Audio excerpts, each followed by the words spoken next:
Our new store manager decided that cashiers sitting down at the registers looked lazy, so he took every stool off the front end. In 2 weeks, he was bagging groceries by himself. Mr. Larkin had been at our store for less than 3 months when he decided the cashiers looked unprofessional, and the first thing he did about it was pull the stools. In 2 weeks, he was bagging groceries by himself. He arrived in his late 30s, transferred from another branch, convinced that what was holding our store back from regional recognition was the way the front end looked. His very first morning, he walked the registers with a notepad and wrote down every cashier who was leaning, every cashier who was chewing gum, and every cashier who was perched on one of the small padded stools that had sat at every register since the store opened. Those stools were nothing special, just something a person could settle onto between customers, so their knees and back did not give out by hour 6 of an 8-hour shift. Half our cashiers were over 50. 2 had had knee surgery. 1 had a doctor's note about her lower back that had been on file for years. By the end of his first week, the stools were gone. The memo he sent was titled Professional Standards on the Sales Floor, and it said that sitting at a register gave a lazy and unwelcoming impression, and that energy and posture were now part of performance reviews. It did not mention the doctor's notes. It did not mention the handbook. When 2 of the older cashiers asked, very politely, if they could keep their stools for medical reasons, he told them we did not want to set a precedent, and they were welcome to see how it went for a few weeks. One of them was a woman named Rosalind. She had been a cashier at that store for 19 years, and she did not argue. She just nodded and said all right, and then she went and pulled out the handbook. Rosalind had helped train half the staff, and she knew every policy in that book. And what she found in section 4 was the thing that ended Mr. Larkin. The handbook said that any employee experiencing physical fatigue that could affect performance or safety was entitled to a recovery break of up to 10 minutes, and that supervisors could not deny such a break without written justification logged with HR. The whole break room read it together during lunch. Nobody had ever needed that policy before, because the stools had made it unnecessary. Without the stools, it was the only policy that mattered. The next morning, Rosalind started her shift, worked an hour, and walked off the floor to sit in the break room with a cold water bottle against her knee for 9 minutes. Mr. Larkin came over when she got back and asked where she had been. She told him calmly that she had taken a fatigue break under section 4 of the handbook. He told her that was not what those breaks were for. She told him she had a doctor's note on file and her knees hurt from standing. He told her not to do it again. She did it again 2 hours later. By the second day, everyone was doing it. Coraline took a fatigue break for her back. Mateo took one for foot cramps. Ren, the youngest cashier on staff, a 20-year-old working her way through school who had only been there 4 months, took one for dizziness 90 minutes into her shift, and then another for general fatigue. Nobody was lying. Standing on hard tile for 8 hours actually makes your knees ache and your feet cramp and your back tighten, and the handbook had been written for exactly that reason, which meant Mr. Larkin could not refuse without putting the company at risk. He tried to refuse anyway. He started telling people verbally to get back to their registers. Rosalind asked him calmly to put the denial in writing and submit the justification to HR as the policy required. He would not put it in writing. So Coraline called the HR line from the break room and asked, very politely, whether a supervisor could deny a fatigue break without written justification. HR called Mr. Larkin within the hour and told him he could not deny those breaks. After that, the breaks could not be stopped. Every 20 minutes, another cashier walked off the floor, sometimes 3 at a time. The lines at the front grew until they wrapped past the deli counter. Customers complained at the service desk all shift. One left her full cart in the middle of the aisle and walked out. Another asked for the manager and left a complaint with the service desk. Mr. Larkin was running from register to register, bagging groceries himself with his sleeves rolled up, looking like he had not slept and was not going to. That was when corporate sent the regional director down. She came on a Tuesday during the lunch rush, a woman in a gray blazer with a clipboard, and she stood near the shopping carts and watched the whole mess for 5 full minutes without saying anything. 3 registers were unmanned. Lines curled past the frozen aisle. Mr. Larkin was red-faced and rolling up his sleeves at lane 3. I looked at Rosalind across the floor and she gave me a small nod. We had not planned anything. We did not need to. The handbook was doing all the work, and Mr. Larkin had handed us the reason to use it. The regional director walked straight into the break room where 4 of us were sitting with water bottles. She stood in the doorway and said, "Why are all of you in here at the same time?" Her voice was not mean. It was not friendly either. It was the voice of someone who wanted an answer without decoration. Rosalind, who had been carrying the handbook in her apron for days like it was a wallet, picked it up, opened it to section 4, and said, "We're on fatigue recovery breaks. The policy says we're entitled to them, and our manager took away the stools that used to make them unnecessary." The regional director took the handbook from her and read the section once, then read it again. The break room was so quiet I could hear the ice machine humming behind the wall. She closed the book, handed it back, and asked when the stools had been removed. Rosalind told her the date. It had been less than 2 weeks. The regional director wrote something on her clipboard and walked out without another word to us. About 3 minutes later, I heard her voice near the front office, calling Mr. Larkin in. I walked back to the floor and positioned myself near register 1, about 15 feet from the office door, which was halfway open. I heard her ask why the stools had been removed. He said it was a professionalism initiative. She asked if he had reviewed the safety accommodations on file before making the change. He said he had used his judgment as store manager. She asked if he was aware that 2 employees had active medical accommodations requiring seated work. He went quiet for a good 10 seconds. I stood there with a roll of plastic bags and waited. When I got back to scanning, I looked over at Rosalind and mouthed the words she asked about the doctor's notes. Rosalind nodded, slow and steady, like she had been expecting exactly that. The regional director left without any announcement, and Mr. Larkin came out of the office looking gray. Not angry, not embarrassed, just gray, like someone had pulled the color out of him. He went into the back and stayed there. I thought maybe by tomorrow the stools would just reappear at every register and the whole thing would be over. That is not what Mr. Larkin did. What Mr. Larkin did was double down. That evening, he printed a new memo, and I found it the next morning taped to the wall next to the time clock. This one was titled Updated Break Procedures, effective immediately. It said all fatigue recovery breaks now required a pre-approval form submitted to the manager on duty at least 30 minutes before the break break was taken. The form had to include the specific physical complaint, the expected duration, and the employee's register number. Any employee taking more than 2 fatigue breaks per shift would be flagged for performance review. I felt my hands get warm reading it. He had just been questioned by a regional director about overstepping, and his response was to invent a form that did not exist anywhere in the company system and threaten people with performance reviews for following a policy they were allowed to follow. Rosalind came in behind me, read the whole thing over my shoulder and said, "He's making up policy now. That form doesn't exist in any handbook." She said it calmly, but there was something underneath it I had not heard from her before. The sound of a person who had run out of patience and found something harder under it. Coraline did not even sit down. She pulled out her phone right there in the break room, called the HR line, and read the entire memo to them word for word, slow and deliberate, including the part about the pre-approval form, the 30-minute notice, and the performance review flag. The person on the other end put her on hold for 11 minutes. I watched the clock on the wall the whole time. Coraline stood there with her phone against her ear and one hand on her hip, not moving. When they came back on the line, they told her an HR representative would be at the store by the end of the week. Coraline hung up and looked at me and Rosalind and said, "Friday." Rosalind folded her arms and said, "Good." I looked at the memo on the wall and thought about pulling it down, but I left it. I wanted HR to see it exactly where Mr. Larkin had put it. That afternoon, Rosalind took her fatigue break without filling out any form and walked back to her register like nothing had changed. Mr. Larkin came over and asked where her pre-approval form was. She looked at him and said 3 words, "Call HR yourself." He stared at her, opened his mouth, then turned around and walked away. That was when I started keeping a notebook in my apron. Every denied break, every comment, every time he singled someone out, I wrote it down with the date and time. Coraline was doing the same. So was Mateo. Mr. Larkin thought he was managing a staff. He was building a paper trail against himself. In the 2 days before Friday, he focused on Ren. He stood behind her register for 40 minutes at a stretch with a small silver stopwatch clipped to his belt, watching her scan items and bag them and make small talk with customers while he timed how long she could stand before her feet started to ache. When she finally stepped away from her register to take a break, he intercepted her before she reached the hallway. I could not hear what he said, but I saw her go stiff. She nodded a few times and went back to her register without taking the break. 20 minutes later, she asked someone to cover her lane and walked to the break room on her own. I followed her. She was sitting at the table with her hands flat on the surface and her shoulders pulled up tight, shaking a little in her fingers. She told me Mr. Larkin had said she was on thin ice. He had told her that if she took another fatigue break before the 2-hour mark, he would have a conversation with her about her future here.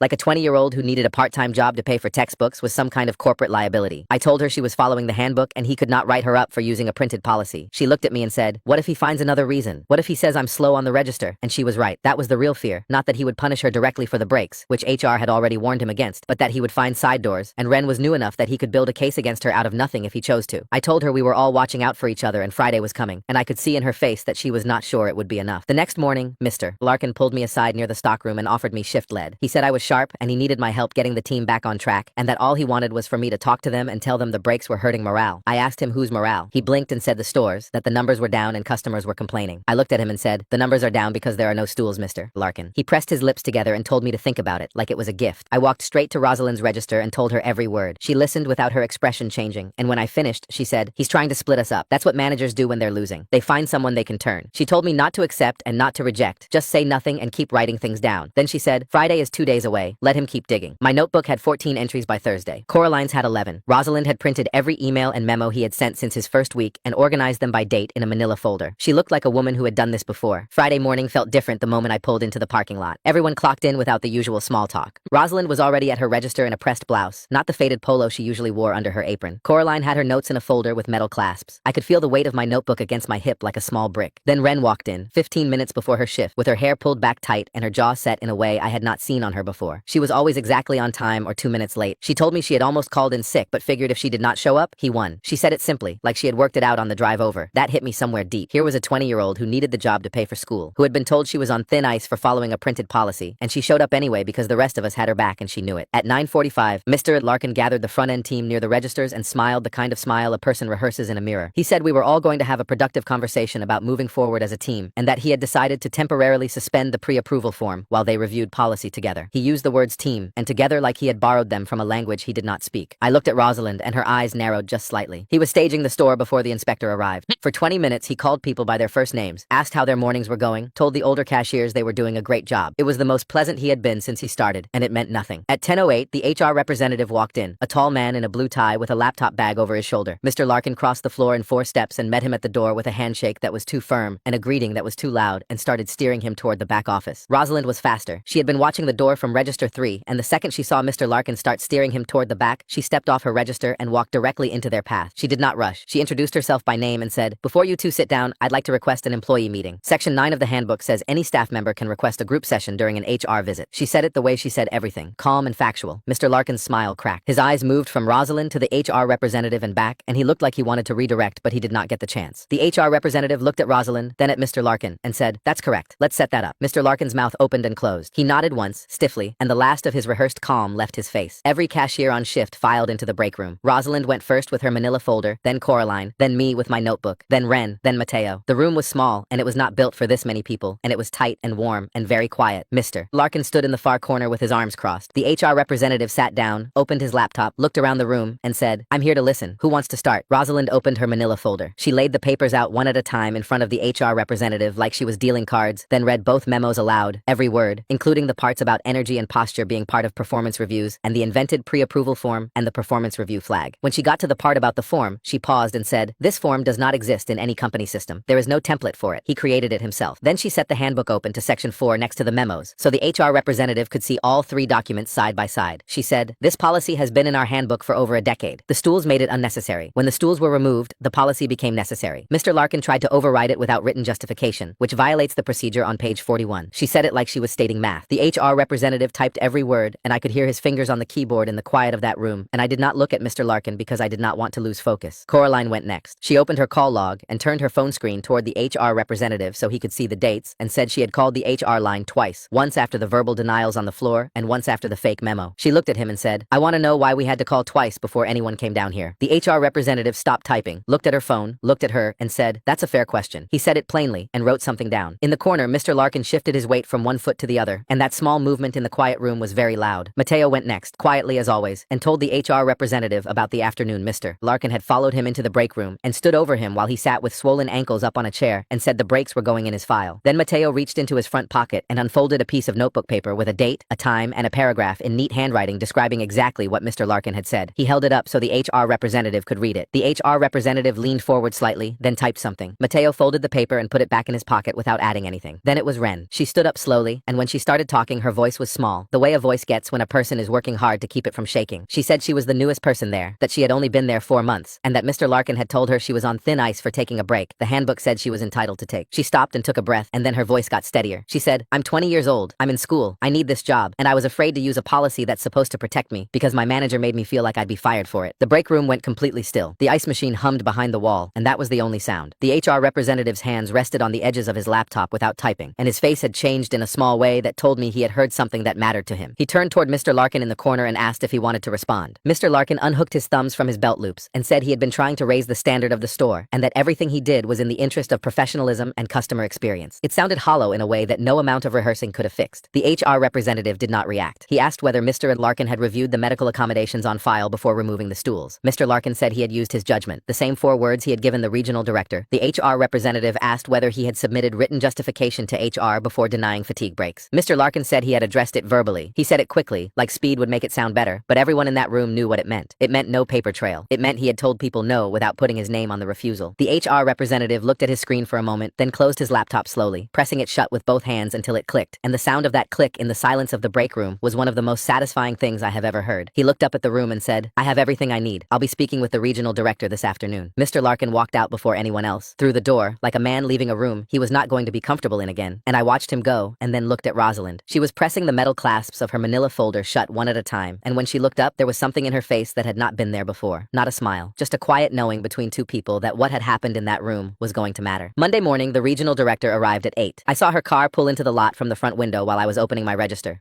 She walked straight past the service desk in the floral section and went directly into the office, and the door stayed closed for over an hour. When it opened, she walked out alone, stopped near the service desk, and told us the seated accommodation was being restored at all registers. Stools by Wednesday, fatigue breaks fully available with no pre-approval required. Then she looked across all of us and said that the handbook policies had been reviewed and every action taken by staff in the last 2 weeks was within compliance. She said it a second time. Every action. She said Mr. Larkin had been reassigned to a non-supervisory support role pending a formal review of his management conduct and would be completing the remainder of the week in a front-end support capacity before transferring out. Rosalind asked what front-end support meant. The regional director said bagging, cart retrieval, and general floor assistance. The room went dead silent, the kind of silent where every person is processing the same thing at the same time. That afternoon, the office door opened and Mr. Larkin came out in a standard company apron with no clipboard, no stopwatch, no notepad. He walked across the floor with his head down and went to the end of register 3 and started bagging groceries without a word. Rosalind was working register 3. She scanned a gallon of milk and watched it slide down the belt toward him. Her face was calm and her voice was polite, and she said, "Paper or plastic?" He did not look up. He said quietly, "Paper." Rosalind said, "Thank you." Then she sat down on the folding chair that had been brought out from the back while the real stools were on their way. He clocked out Wednesday and was gone Thursday. The stools came back Wednesday morning. Nobody Nobody said a word about professionalism.